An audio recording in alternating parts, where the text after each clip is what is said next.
Essas novas hermenêuticas, elas têm feito um estrago muito grande em que pese a contribuição positiva que elas trazem, mas elas, no geral, têm causado um estrago muito grande no meio protestante e também no meio reformado. Porque essas hermenêuticas, esses modelos de interpretação, essas maneiras novas que têm aparecido de interpretar a Bíblia, elas têm em comum o fato de que são relativistas. Elas consideram a verdade como sendo inalcançável e não acreditam que exista verdade absoluta, mas verdades que são determinadas por cada pessoa. Recentemente, a Igreja Católica, o Vaticano, fez um acordo, acaba de sair esse acordo aí publicado nos jornais, com a Igreja Anglicana, a Igreja Episcopal ou Anglicana. E nesse acordo, os católicos, a Igreja Católica diz que recebe os anglicanos que quiserem se converter ao catolicismo, sem que os anglicanos deixem de ser anglicanos. E nós ficamos perguntando o porquê dessa decisão. E duas coisas me vieram à mente. Primeiro, a Igreja Católica está desesperadamente precisando de recompor as suas fileiras, porque a cada ano ela perde milhares e milhares de membros. Então, ela precisa fazer alguma coisa para que novos membros cheguem. Mas a segunda coisa que eu acho que vai fazer com que esse acordo funcione é que quando há muitos anglicanos saindo da comunhão anglicana insatisfeitos por causa da decisão da comunhão anglicana de receber ou de aceitar homossexuais como pastores e bispos reconhecidos. Então, esses anglicanos, revoltados com isso, eles vão sair da igreja anglicana. Mas para onde eles vão? Eles vão procurar uma igreja que durante a história sempre foi muito clara em questões como aborto, eutanásia, homossexualismo, e eu me refiro à Igreja Católica. Porque para encontrar para onde ir no meio evangélico vai ser difícil. Porque se ele for para os Estados Unidos, ele vai ter problemas com a Metodista Unida, ele vai ter problemas com as igrejas presbiterianas mais tradicionais, PCUSA, por exemplo. Na Europa vai ter a mesma dificuldade e assim por diante. Hoje em dia, a quantidade de evangélicos que estão voltando para a Igreja Católica é muito grande. E a razão pela qual a Igreja Católica representa um apelo aos protestantes que estão insatisfeitos com o relativismo que tem predominado dentro do mundo protestante é exatamente essa aparente firmeza da Igreja Católica nas questões socioético-políticas, de tomar uma posição firme em questões como aborto, eutanásia, homossexualismo, questão da ordenação de mulheres e assim por diante.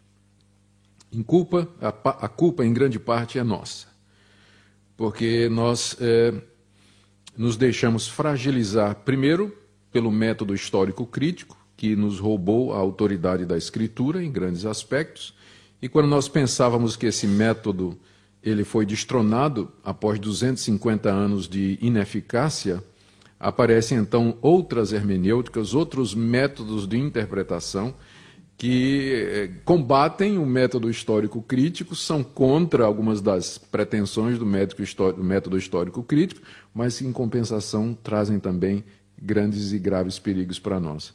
Então, nós que somos os herdeiros dos reformadores, estamos constantemente à procura de, por um lado, nos manter fiéis à tradição da interpretação bíblica desenvolvida na Reforma Protestante, mas, por outro, nós somos pessoas da nossa época, somos pessoas de outras culturas, de um outro século, e precisamos saber como aplicar as Escrituras aos nossos dias e, portanto, estamos sempre abertos e procurando ferramentas que nos ajudem para isso.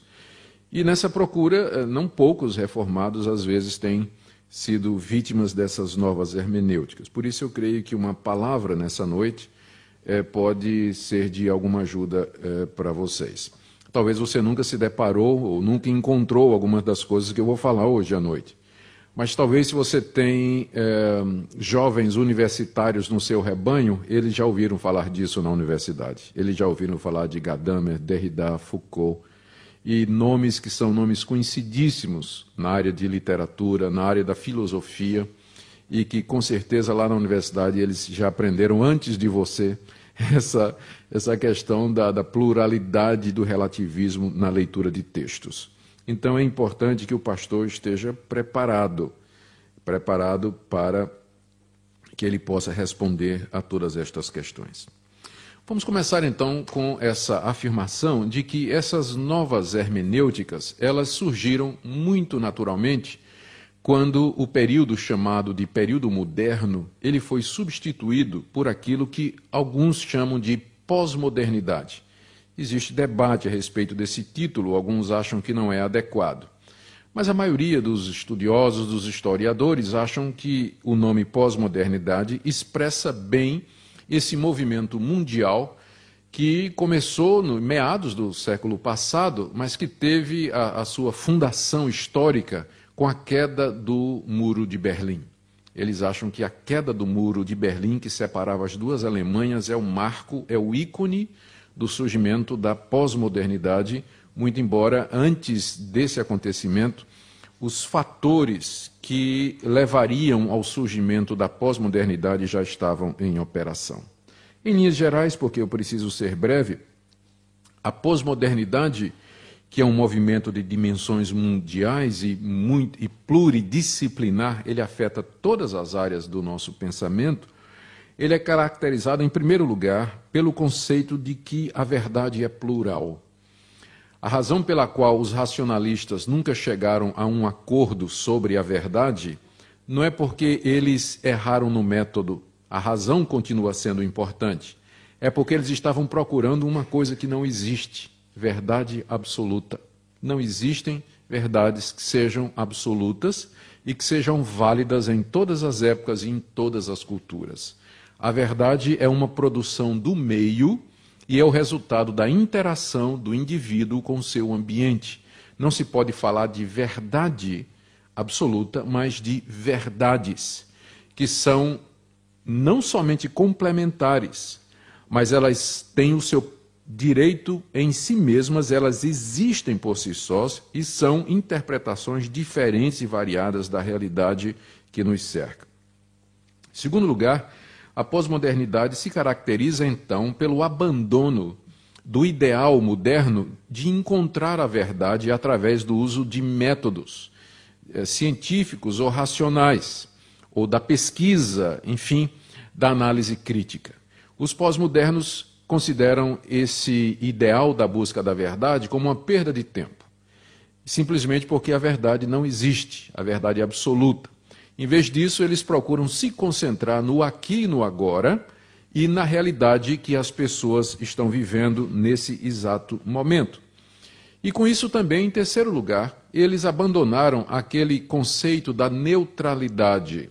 Os modernos acreditavam que era possível alguém neutralizar ou anular as suas convicções e as suas crenças e se aproximar do objeto de estudo de tal maneira isento que seria capaz de aceitar e perceber qualquer que fosse o resultado da sua pesquisa e do seu trabalho. Então, eles acreditavam, por exemplo, que era possível alguém se aproximar de um texto bíblico, por acaso, sem deixar que a sua teologia ou a sua crença influenciasse aquela leitura. Era o ideal do intérprete científico, que deixava as suas crenças religiosas no domingo na igreja e na segunda-feira era um cientista da religião, que se aproximava de maneira tão neutra do texto como um eunuco, não é? Completamente isento de qualquer paixão ou de qualquer sentimento. Mas isso os pós-modernos já chegaram à conclusão de que é impossível. Eles perceberam que isso foi um erro da antiguidade, aliás, do período moderno, pensar que era possível abandonar os pressupostos para a análise científica ou para estudar qualquer assunto. E eles então abraçaram o outro lado da história. Eles passaram a considerar os pressupostos e as convicções das pessoas como sendo, na verdade, aquilo que determina o entendimento e a compreensão. E aí, em quarto lugar, a pós-modernidade, ela considera que o ideal da sociedade é o que eles chamam de pluralismo inclusivista.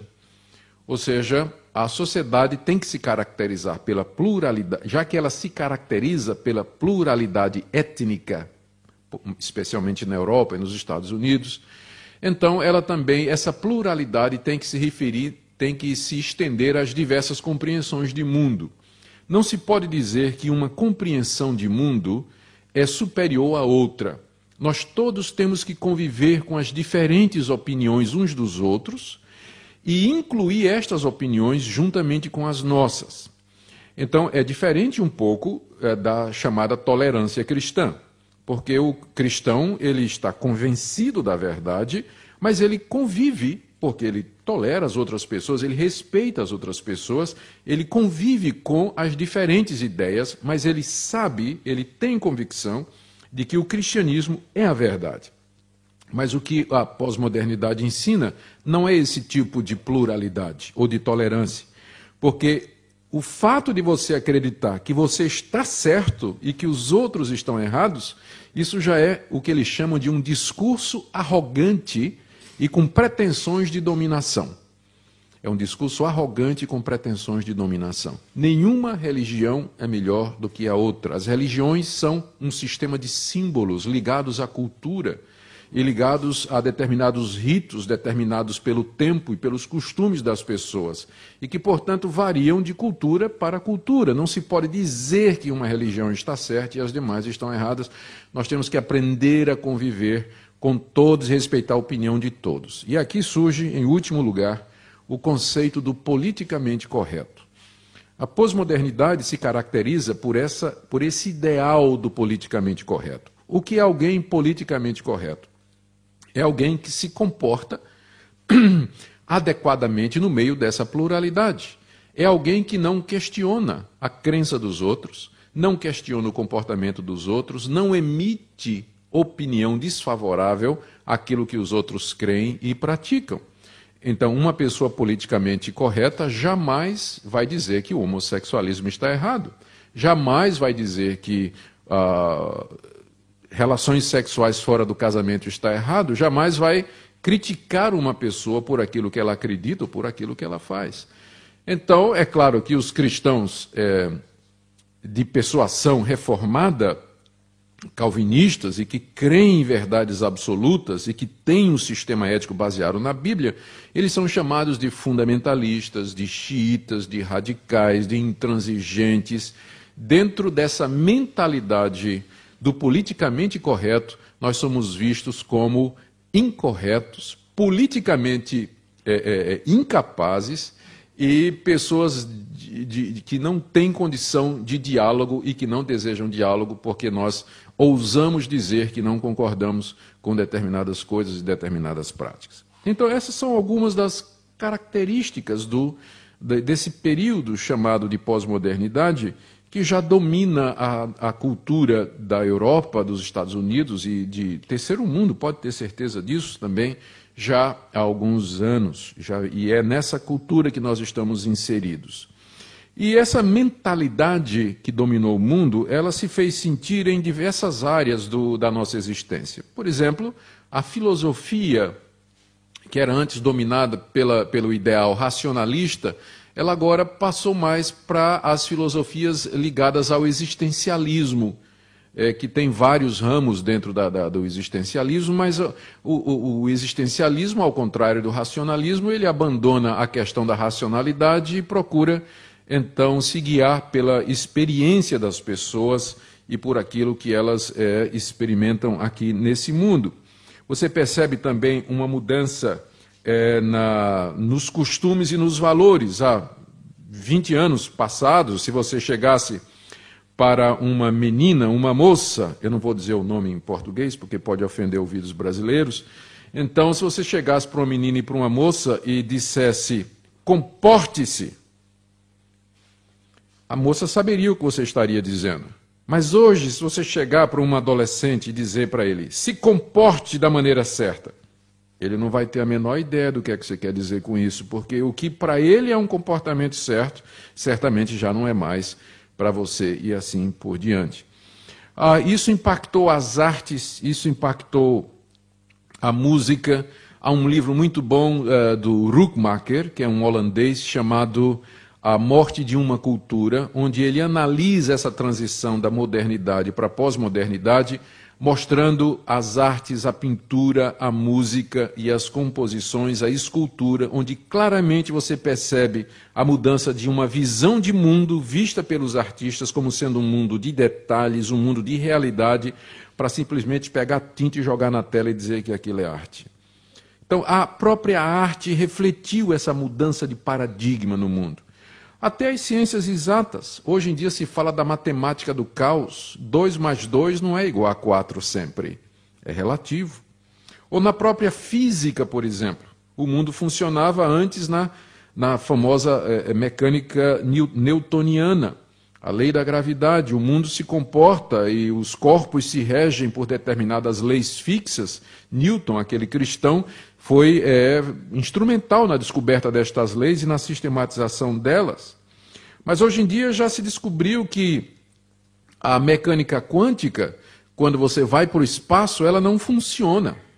E aí então o que funciona é a teoria da relatividade de Einstein. E quando você desce, você agora entra no mundo microscópico do átomo, a mecânica quântica, a mecânica newtoniana não funciona e nem a teoria da relatividade. Os nêutrons e fótons eles já se comportam de outra maneira e são regidos por aquilo que se chama de mecânica quântica. Um mundo com 3 níveis de funcionamento diferente. E ninguém sabe exato como é que um se relaciona com o outro. Há um livro muito interessante de um dos maiores físicos do mundo, escrito exatamente explorando essa descoberta, não é? De que até as leis do mundo agora são consideradas como relativas, né? Porque depende em que nível você vai aplicá-las. E nesse livro ele procura achar alguma coisa que unifique essa visão do universo que funciona em 3 modos de existência. Nós sabemos o que é que unifica isso aí. É a sabedoria e o poder de um Deus extraordinário que nós nem começamos ainda a descobrir direito como é que esse universo dele funciona. Mas você vai encontrar, então, essa ideia do relativismo em todo lugar, inclusive nas ciências exatas, como eu disse. Não é de estranhar que, quando isso chegou na teologia, produziu o impacto que produziu e que nós sentimos até o dia de hoje.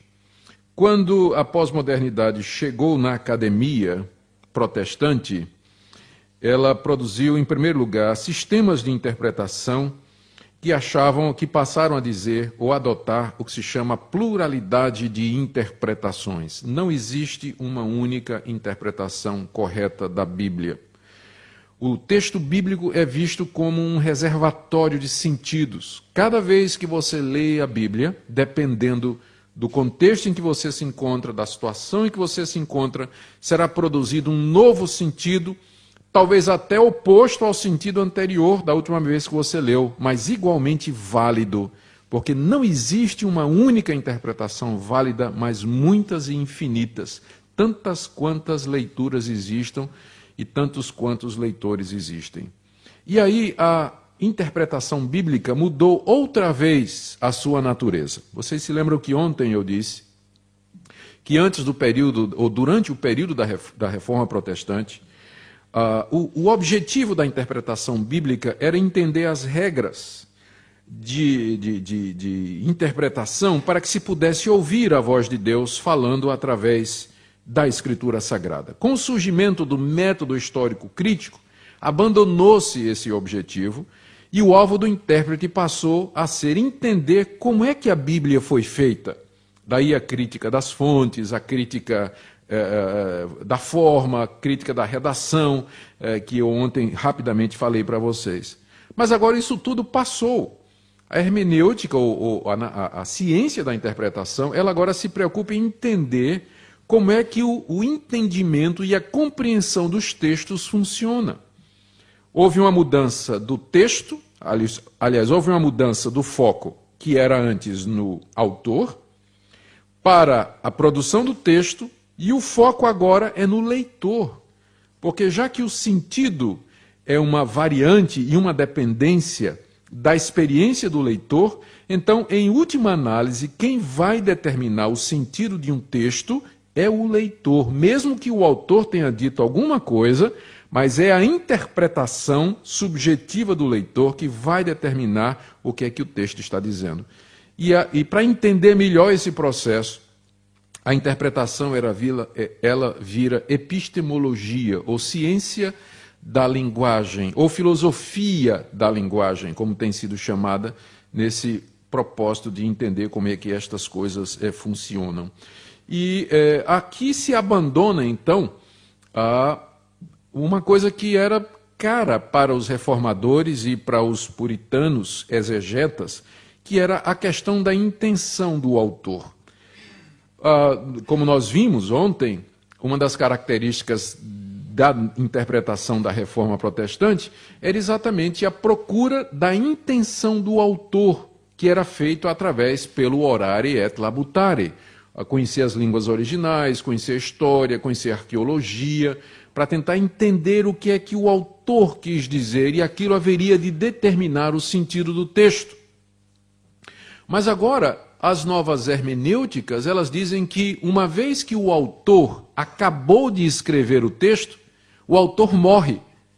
O texto ganha vida própria, e ele pode produzir quantos significados tantos significados quantas leituras desse texto existam. O texto ganha vida própria, o autor morre nessas novas hermenêuticas, e o leitor é que se torna o autor, porque ele é que vai dizer exatamente qual é o sentido do texto. Um colega meu lá do Brasil, o Dr. David Charles Gomes, ele é especialista nessa área de epistemologia. Ele conta que uma vez, quando estudava lá em Westminster, nos Estados Unidos, para o seu doutorado, ele teve a oportunidade de ouvir uma palestra do famoso Jacques Derrida. É um francês que é o autor de um método de interpretação chamado desconstrucionismo, que é o fim da escala, é o pior que pode existir e já está sendo ultrapassado, inclusive. Mas na época o Jacques Derrida estava no ápice, não é? E a teoria dele é que os textos não fazem sentido, os textos são de propaganda política, e que nós podemos apenas brincar com o texto. E aquilo que o autor quis dizer não pode representar o sentido do texto. O leitor é que vai dar a interpretação correta ao texto, e toda ela é válida. E aí, como o Derrida era muito famoso, ele não deu palestra nenhuma. Ele ficou sentado numa mesa e os alunos dele iam fazer uma apresentação de como estavam usando as teorias do desconstrucionismo de Derrida aplicado a várias áreas. E, de repente, aparece um aluno que disse: eu vou aplicar a teoria do desconstrucionismo do mestre Jacques Derrida na área da interpretação bíblica. Aí o Davi Gomes, que estava presente no auditório, disse que o Jacques Derrida ficou vermelho de raiva, se levantou e disse: não era minha intenção que a minha teoria fosse aplicada à religião. Aí o aluno perguntou: e daí? E daí? A sua intenção não vale nada. Sua intenção não vale nada, professor. É o que o senhor mesmo diz. O que o senhor pretendeu não diz nada, mas o uso que eu vou fazer, isso tem validade. Então, foi uma lição de mestre no mestre Derrida, pena que ele não aprendeu a lição.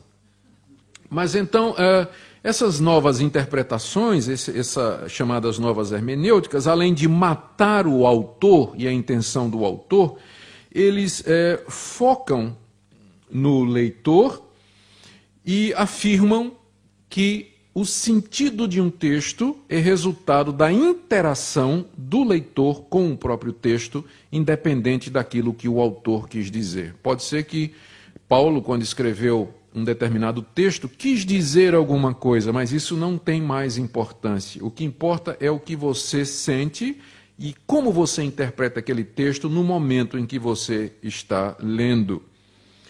Nesse sentido, aquela parábola do bom samaritano que eu contei ontem, ela deixa de ser um motivo de piada, né, e xiste que nós fizemos, e o pós-moderno dizia, é uma interpretação perfeitamente possível. Mas Jesus nunca contou aquela parábola com essa intenção. Jesus contou a história do bom samaritano para responder uma pergunta: quem é meu próximo? Então o sentido da parábola é esse, dizer quem é o meu próximo. Você não pode pegar aquela parábola e interpretar daquela maneira. Aí ele vai voltar para você e dizer, e daí? Não importa qual foi a intenção de Jesus, não importa qual foi a intenção de Paulo, não importa quem foi a intenção de Moisés. Eles vão até dizer assim, eu não sei nem se foi Moisés que escreveu, mas não faz diferença. E é aqui que eles abandonam o método histórico crítico. Porque eles dizem, não faz diferença quem escreveu, porque a intenção já não é determinativa para o sentido. Muito bem. Então, hoje em dia, essas novas hermenêuticas, há várias delas, eu vou mencionar algumas, elas têm dominado a interpretação bíblica. E o que é que contribuiu, então, para que essa mudança acontecesse dentro da interpretação bíblica de maneira tão violenta como aconteceu? Eu já me referi aos irmãos o fato de que, embora o início da pós-modernidade seja marcado na década de 80, todavia há fatores que estão a trabalhar nisso aí um século antes. Eu quero mencionar alguns nomes aqui, dentro da área da pesquisa bíblica e da área da interpretação, cujo trabalho contribuiu para essa mudança do método histórico crítico para a chamada nova hermenêutica e para a relativização do sentido. Aqui eu menciono o nome de Frederico Schleiermacher, um alemão, pastor protestante, considerado o pai do liberalismo teológico. Ele era um liberal alemão, mas ele acreditava que o cerne da religião era o sentimento, que o senso da dependência de Deus era o cerne de toda a religião. E era isso que fazia com que o ecumenismo fosse possível, porque em todas as religiões, os adoradores, mesmo que adorem diferentes deuses, mas têm em comum, eles têm esse fato em comum, de que eles sentem que dependem do divino, do extraordinário. Então, Schleiermacher, mesmo sendo um protestante, ele reduziu a religião ao sentimento. E ele disse que o que possibilita você entender a Bíblia é exatamente que você compartilha do mesmo sentimento dos autores que o escreveram. E a hermenêutica, então, a partir de Schleiermacher, ela toma essa dimensão psicológica. Ela deixa de ser uma tentativa de entender textos bíblicos para procurar compreender como é que funciona essa empatia entre o leitor e aquilo que o autor deixou.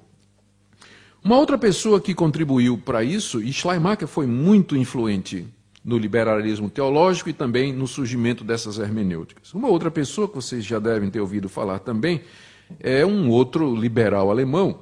Eu estava conversando com um amigo luterano alguns dias atrás e ele, quando eu disse que Bultmann era um liberal, ele disse, não, Bultmann jamais aceitaria esse rótulo de liberal, não é? Eu disse, eu não conheço nenhum herege que aceita o rótulo de herege, não é? Mas é que certamente o Bultmann seguiu o liberalismo alemão clássico, embora ele tenha combatido muitas coisas do liberalismo clássico, ele com certeza manteve vários dos seus pressupostos. Bultmann entendeu que o que você encontra, a importância de Bultmann para esse sistema de interpretação é que Bultmann disse que o que você tem nos evangelhos não é um retrato fiel do Jesus da história, o Jesus que realmente existiu. Mas o que você encontra ali é o reflexo da fé da igreja, o que ele chamou de o Cristo da fé. O que é que aconteceu? Os discípulos de Jesus, após a morte de Jesus, chegaram à conclusão de que ele, a razão pela qual ele morreu em vão. Primeiro, os discípulos estavam tristes porque Jesus morreu em vão. Eles esperavam que Jesus ia trazer o reino de Deus. O reino de Deus não veio com Jesus. Jesus morreu desesperado na cruz, gritando, Deus meu, por que me abandonaste? Os discípulos estavam sem entender por que é que o seu mestre tinha morrido. Então, eles chegaram à conclusão que Jesus tinha morrido para salvá-los dos seus pecados, coisa que Jesus nunca tinha ensinado. Então, com isso, eles resgataram a morte de Jesus. É isso que é a ressurreição. Jesus nunca ressuscitou literalmente de entre os mortos. Ele ressuscita no querigma, na pregação dos discípulos, porque a sua morte adquire agora um sentido. E aí os discípulos passam a olhar a vida do Jesus da história com os olhos da fé. E começam a criar histórias e lendas. Porque e esse era o ponto de Bultmann, você não pode olhar para os objetos na história sem ser a partir dos seus pressupostos de fé. Quando os discípulos creram na ressurreição, eles transformaram o Jesus da história no Senhor exaltado, no Cristo da fé. E o que você tem nos evangelhos, de fato, é o Cristo da fé.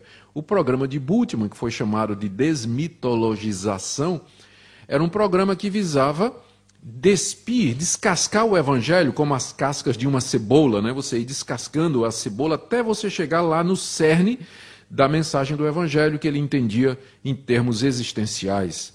A filosofia existencialista seria a melhor maneira de transmitir esse evangelho para o homem moderno.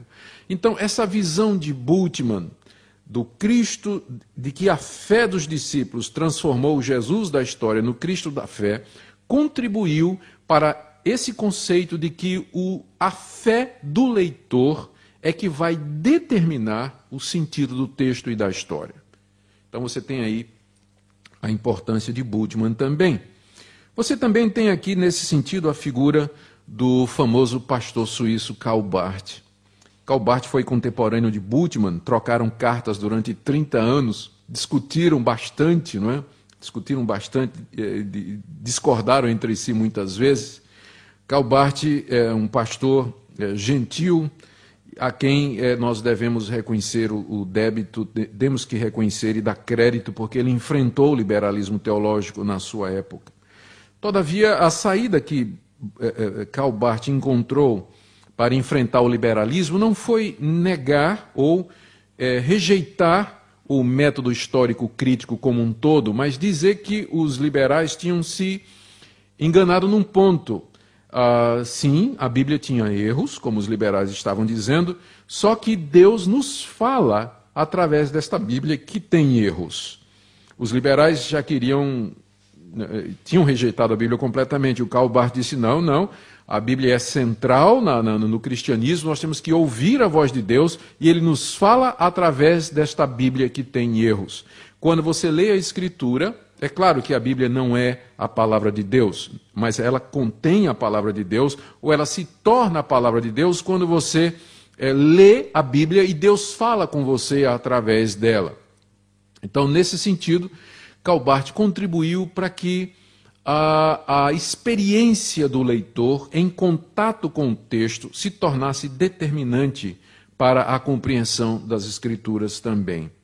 Aqui nós entramos na área filosófica. Esses dois que eu vou mencionar, eles não eram cristãos, mas o trabalho deles influenciou grandemente o cristianismo. O primeiro é um alemão, o Hans-Georg Gadamer, ou Gadamer, era um filósofo que ficou famoso, filósofo da linguagem, que ficou famoso por um livro que ele escreveu, Verdade e Método, onde ele disse: primeiro, a verdade não existe. E segundo, se existisse, não seria através de métodos que nós a alcançaríamos. E ele foi quem usou a famosa figura da fusão de horizontes. Só existe compreensão num texto quando o horizonte do leitor se encontra com o horizonte do texto. E nessa fusão de horizontes, então, existe a compreensão.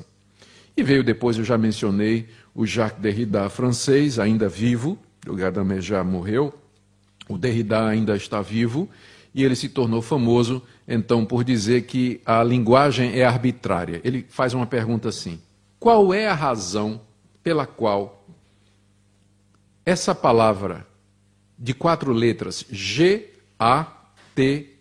gato, se refere ao felino que faz miau, que bebe leite e que fica ronronando nas nossas pernas? Qual é a razão para que essas 4 letras se refiram àquele animal? É arbitrário. É uma questão de convenção humana.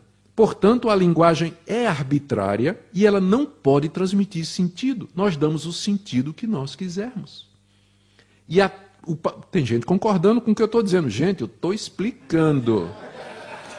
Eu estou explicando, tá? Eu não estou dizendo que eu acredito nisso, tá? Eu estou só explicando.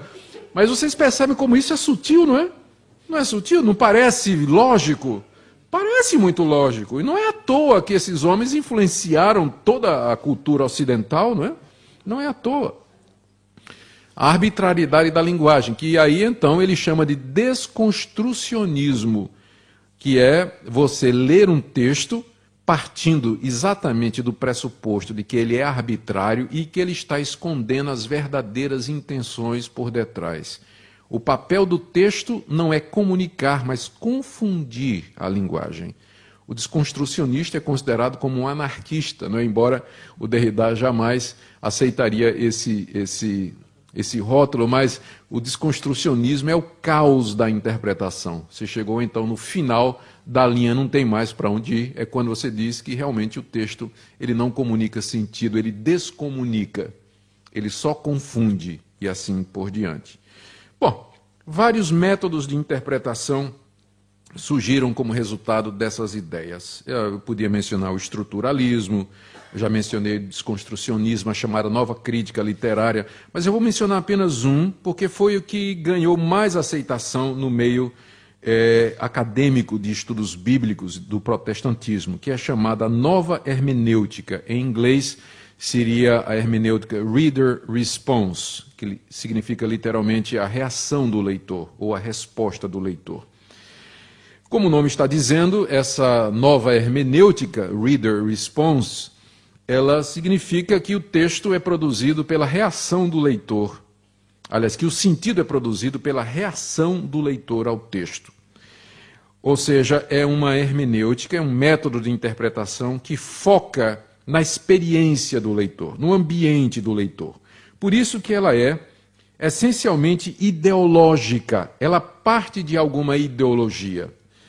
E geralmente uma ideologia ligada a alguma área política. Não é à toa que muitos dos promotores e defensores da chamada nova hermenêutica, eles são marxistas ou usaram categorias do marxismo para elaborar as suas interpretações. Entre elas, a mais famosa, naturalmente, é a teologia da libertação, que dominou o terceiro mundo e também algumas outras partes do mundo em geral. É essencialmente relativista, diz que não existe verdades absolutas, que o texto bíblico deve ser lido à luz da experiência das pessoas e dos grupos sociais, particularmente das minorias oprimidas e assim por diante. E é desconstrucionista, denuncia que o texto bíblico foi usado durante séculos pelos ricos, pelos brancos, pelos homens, para manter a dominação dos pobres, das raças afrodescendentes e das mulheres. Então, esse é o inimigo verdadeiro do cristianismo. É o homem branco, masculino, heterossexual e rico. Então, que através anglo-saxônico, que através da história usou o texto bíblico e o cristianismo para oprimir e dominar os grupos minoritários. E é nesse ambiente, então, que surgem teologias como a teologia da libertação, as hermenêuticas feministas, as hermenêuticas africanas, a hermenêutica homossexual e assim por diante. Eu vou focar em duas. Primeiro, a teologia da libertação e depois as hermenêuticas feministas. A teologia da libertação nasceu no meu país e ela nasceu num seminário da minha denominação. Mas quem trouxe foi um americano, um missionário americano chamado Richard Shaw. Ele foi professor no Seminário Presbiteriano de Campinas durante muitos anos e lá ele desenvolveu com muita maestria o que veio a ser depois a teologia da libertação e que foi absorvido particularmente pela Igreja Católica na América Latina, começando no Brasil e se espalhando para os outros países. A teologia da libertação é para mim uma esquizofrênica da seguinte maneira, porque ela diz que o sentido do texto bíblico vai ser determinado pela situação de opressão, de pobreza e miséria em que vivem as populações do terceiro mundo. O pobre brasileiro, latino-americano ou africano, ele vai ler a Bíblia a partir do seu estômago vazio, da sua situação de fome. E a leitura dele vai ser diferente de um branco de Nova York, que é rico, que é protestante, é branco e não tem opressão nenhuma. Então, quem lê a Bíblia de barriga cheia tem uma interpretação. Quem lê com a barriga roncando de fome, ele vai ter outra interpretação do que é que significa pecado, do que é que significa salvação, justiça, quem é Jesus Cristo. Então, para o pobre oprimido na América Latina, pecado é injustiça social. Pecado tem que ser entendido em termos estruturais. Pecado é a opressão do rico, que é denunciada pelos profetas. E aí se perde a questão do pecado individual, se dilui aí. Mas o pecado passa a ser visto como uma categoria social estrutural. Redenção é você libertar-se das estruturas opressoras e injustas e ter qualidade de vida. A vida que Cristo veio trazer não pode ser entendida a parte de uma vida de justiça social. Libertação e redenção são todas entendidas a partir da libertação do pobre da sua situação. Jesus Cristo é entendido como libertador da condição humana. Vejam o famoso livro de Leonardo Boff, Jesus Cristo Libertador, onde ele faz uma releitura do Evangelho a partir dessas categorias sociais e da visão marxista de mundo, e apresenta um outro Jesus, que era o libertador exatamente da condição humana, de opressão e de pobreza. Agora, o que eu disse é que o que eu acho esquizofrênico aqui, estranho, é que os teólogos da libertação insistem que a teologia tem que ser nacional, ela tem que ser, já que ela é o resultado da leitura do pobre a partir do seu contexto, então eles falam em teologia brasileira, teologia latino-americana, só que todos eles estudaram na Europa. Leonardo Boff estudou na Itália, estudou na Alemanha. Você pega Bonino, a mesma coisa. Você pega Zé Sobrinho, a mesma coisa. Você pega todos os grandes nomes da teologia da libertação, todos eles foram estudar na Europa. Pegaram o ferramental hermenêutico de Gadamer, de Derrida, importaram essas ferramentas e aplicaram no contexto latino-americano. Então, teologia da libertação não é uma teologia autóctone, nacional, mas é simplesmente importada desses pensadores aqui, desses filósofos e tudo mais. É sempre assim que eu tenho procurado combater o que ainda resta da teologia da libertação lá no meu país, porque graças a Deus, com a queda do socialismo, não é, que era o modelo que eles usavam, então isso tudo já em grande parte se foi, embora ainda a influência da teologia da libertação permaneça muito forte. A teologia da libertação é uma das novas hermenêuticas, ela parte do conceito de que o que vai determinar o sentido da Bíblia é o contexto do leitor. É a experiência do leitor. E como as experiências são diferentes, você não pode dizer que uma interpretação é melhor do que a outra. A interpretação do pobre, a interpretação da mulher, a interpretação do afrodescendente, que sofre o preconceito racial, das minorias oprimidas através dos séculos. Então, todos eles têm o direito de interpretar a Bíblia à luz da sua situação, e todas essas interpretações são absolutamente válidas. E a hermenêutica feminista, ela também vai na mesmíssima direção. Os teóricos da teologia feminista ou da hermenêutica feminista dizem que a mulher, ela vai ler a Bíblia de maneira diferente do homem, porque ela sempre foi oprimida. A mulher vive uma situação de opressão pelo homem. E ela precisa ler a Bíblia a partir dessa ideologia. Lembram que eu disse que as novas hermenêuticas, elas são ideológicas, não é? Elas têm uma ideologia por detrás, são leitores ideológicos. Então, as feministas, ou os feministas, porque é muito maior o número de homens defendendo a hermenêutica feminista do que de mulheres, não é? Então, eles começam dizendo que a Bíblia é uma produção patriarcal. Nenhuma mulher escreveu a Bíblia. Foram só homens. E estes homens, quando eles escreveram a Bíblia, Eu estou lendo ali 10 minutos, mas como cada leitor interpreta o texto, tá? Eu estou vendo 20 minutos ali. Ele botou 10, mas eu estou vendo 20. Então vamos lá. Estou vendo 20. Bom, então elas denunciam a Bíblia como sendo um instrumento de dominação masculina, porque os homens escreveram a Bíblia. Eles é que disseram que Deus é Pai e transformaram Deus num Deus de guerra, um Deus sanguinário, quando na verdade a divindade de Israel era uma deusa chamada Sofia. Essa era a verdadeira divindade de Israel, mas os homens transformaram Sofia em Yahvé, um Deus macho, um Deus masculino, que gosta de guerra, que é chamado de pai. Ora, Deus não tem sexo, por que pai? E não mãe? Eles perguntam, não é? Então, a Bíblia, ela é um livro machista e patriarcal. E os homens também tomaram conta do cristianismo. Desde a antiguidade, as mulheres nunca puderam ser sacerdotisas, nunca puderam ser pastoras, nunca puderam ser presbíteras, porque os homens usaram o cristianismo para reduzir a mulher ao seu lugar.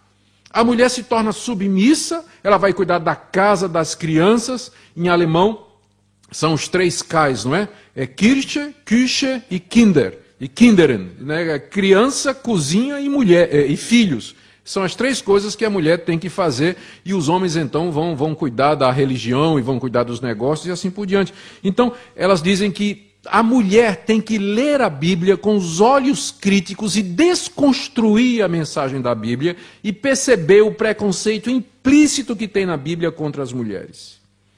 É claro que nem todas as feministas propõem uma leitura tão radical. Eu estou aqui falando do movimento feminista mais radical. E é claro que elas, a princípio, o movimento feminista queria apenas a igualdade da mulher com o homem. Agora elas querem que a mulher, de fato, payback time. Agora é a hora das mulheres dominarem e tomarem conta do mundo, não é? Então elas propõem, por exemplo, a linguagem inclusiva, que são bíblias onde essa predominância machista tem uma linguagem alterada. Em vez de dizer o homem é pecador, troca-se por linguagem inclusiva. O ser humano é pecador. Por que o homem é pecador? O ser humano é pecador. Em vez de chamar Jesus do Filho de Deus, chama Jesus a criança de Deus. Porque pode ser masculino e feminino. E assim por diante. São as Bíblias chamadas politicamente corretas e com linguagem inclusiva. Várias das grandes editoras do mundo já começaram a publicar Bíblias com essa linguagem inclusiva. E é claro, a ordenação de mulheres, e com direito a ocupar todas as posições de mando e de controle das igrejas, é uma demanda, e na esteira disso, é claro, o movimento das minorias dos homossexuais aproveitaram o mesmo argumento, né? É interessante que, onde o feminismo predominou, os feministas queriam apenas que as mulheres fossem pastoras. E argumentaram dizendo, isso que Paulo está dizendo é fruto do patriarcalismo da época. Paulo era um machista, porco chauvinista. Então não acredite, isso aí que ele está dizendo não vale. Paulo era misógino, ele odiava mulheres. Então nós não podemos pegar isso que Paulo está dizendo para os nossos dias. Tá bem, então as mulheres podem ser pastoras. Aí logo em seguida os homossexuais disseram, isso que Paulo está dizendo contra os homossexuais é daquela época, isso é um preconceito, a ciência já mostrou que ser homossexual é uma questão genética, Paulo também odiava os homens, odiava os homossexuais. Tá bem, então vamos aceitar os homossexuais também. É o mesmo argumento. Que a Bíblia está repleta da visão patriarcal, machista da época e que, portanto, ela tem que ser lida ideologicamente. Como responder a tudo isso, meus irmãos? Bom, por um lado, nós precisamos ter cuidado para não jogar fora a água suja e, junto com a água suja, jogar o bebê também, não é? Nós temos que jogar fora só a água suja e ficar com o bebê. Há coisas boas nisso aqui. Primeiro, as novas hermenêuticas, elas nos chamam a atenção para a necessidade de sermos sensíveis ao contexto do leitor. Que quando nós formos pregar, quando nós formos ensinar, nós estejamos conscientes disso, de que as pessoas nos leem a partir das suas experiências. Segunda coisa, é bom eu creio que a melhor coisa das novas hermenêuticas e da pós-modernidade é que trouxe de volta aquilo que os cristãos sempre disseram. Ou seja, a importância do pressuposto na leitura da Bíblia. Eu creio, por isso quando eu leio a Bíblia eu a entendo. Ou como disse Agostinho muito tempo atrás, creio, por isso compreendo. Então, a leitura e a compreensão do mundo a partir do pressuposto da fé, isso os cristãos já defendem desde o início do cristianismo. Foi a modernidade que veio com essa história de neutralidade. Então, a pós-modernidade, pelo menos, traz de volta isso que nós podemos aproveitar. A pluralidade em si não é ruim em determinadas situações. Por exemplo, na minha universidade, que sempre foi uma universidade secularizada, onde só se falava da teoria da evolução, um dia eu cheguei e disse, mas espera aí, nós somos todos pós-modernos. Existe a pluralidade de ideias. Então por que falar só do evolucionismo? Vamos falar também do criacionismo. Vamos falar do design inteligente, pois não? Tem razão, é verdade. Então vamos. E comecei a trazer cientistas cristãos do mundo todo para, ao lado da evolução, falar também do design inteligente. E assim estamos entrando na universidade. Tem coisas boas que podem ser aproveitadas nessa nova situação que nós estamos vivendo.